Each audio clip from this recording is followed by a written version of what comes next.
And welcome back to Island Life Live. Doing business in Hawaii for decades is no small feat. Sundot Marine Flags is doing just that. In fact, it began in the 1960s, and this year it's celebrating its 60th anniversary. And joining us today are Sundot's owner, Christina Henline, and her friend, Voyager, Dr. Brittany Komai. Aloha, you guys. Aloha.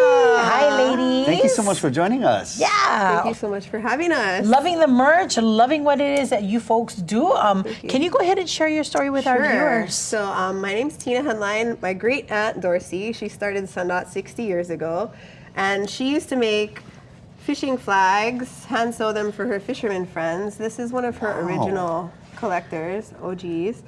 And the idea behind the flags is you go out fishing for the day, and if you catch a marlin or a mahi-mahi or a large pelagic fish, then you fly that flag to represent your catch of the day.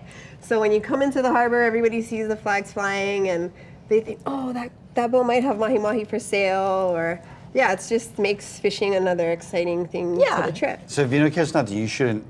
Yeah, well, You know, we like also fishing we tails, make right? pirate flags and cocktail flags. So if you're just having some cocktails, you put out a flag. Yeah. I love that. You know, it's so interesting, the history of you guys' company. That is amazing. Thank you for sharing that with us. Now, you guys have been also expanding Sundot into the sailing and voyaging community. Dr. Kumai, can you talk a little bit about that? Yeah, it's been so fun to just watch Tina's business and our family business grow into the Va'a community.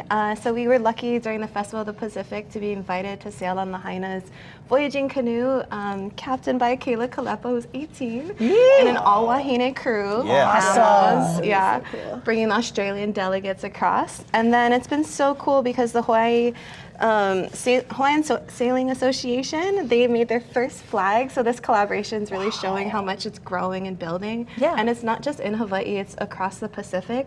Our Cook Islanders, they voyaged up for the event, and then they've been rocking all these really sick hats all the way love it. back home. So they're almost like 5 days home. But you know, it makes sense. The Va'a culture, the fishing culture, it just makes sense that you folks are collaborating together. Oh yeah, absolutely. Can you tell us about some of the events that are coming up, though? Sure. That you folks are participating in, Yeah, sis. so through Voyaging with Manaya Kalani, we're actually going to be on Maui for the 4th and 5th of July. We're going to do a program with the kids. They're starting a program Mauka to Makai, so educating the keiki and just building Pilina through storytelling, through mo'olelo, and just giving them knowledge about the voyaging community. And we're going to be doing some block printing art with them. Wow. So this is something we did during the Festival of the Pacific. So bringing that to the kids, teaching them about the fish, and Yeah, and like just having fun. our Oh, whole yeah. relationship with the ocean, really, like everything from protecting it, being in the water, knowing our fish, and knowing how our kupuna travels. You know, this is so awesome. Lina Girl's going to be talking about Moana 2 coming up in our You Gotta Hear This, perfect. which is awesome because if you remember in the movie, they talked about how that whole art of voyaging disappeared. And even in Hawaii, it was we're just fortunate that, Mao, Papa Mao and Nainoa and everybody part of the Polynesian Voyaging Society were able to bring this back, and then we can kind of, as Lena mentioned earlier, incorporate the modern fishing with our traditional fishing or sailing techniques. I absolutely love it. By the way, I love your earrings. I just noticed that, Dr. Kumai. Is that? Catch the fish.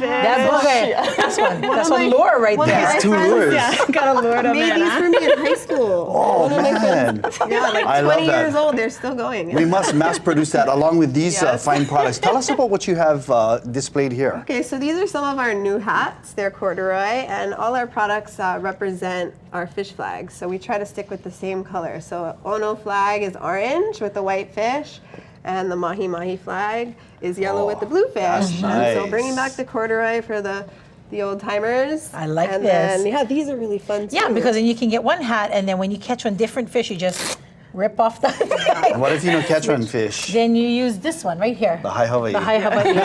No matter what, I still Hawaiian.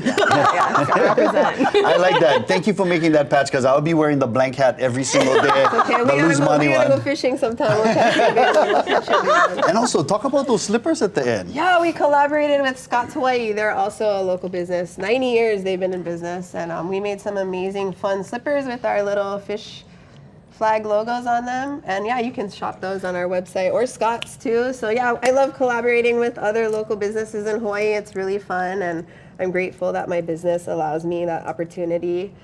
And yeah, it's possibilities are endless. And I love the fact that this is a 4-generation business, 60 know, years so and lucky. still going. So Love grateful. You're so blessed, yeah? So All right, blessed. Christina Henline from Sundot Marine Flags and Dr. Brittany Komai, mahalo nui for joining us today. Thank We you so appreciate that. much.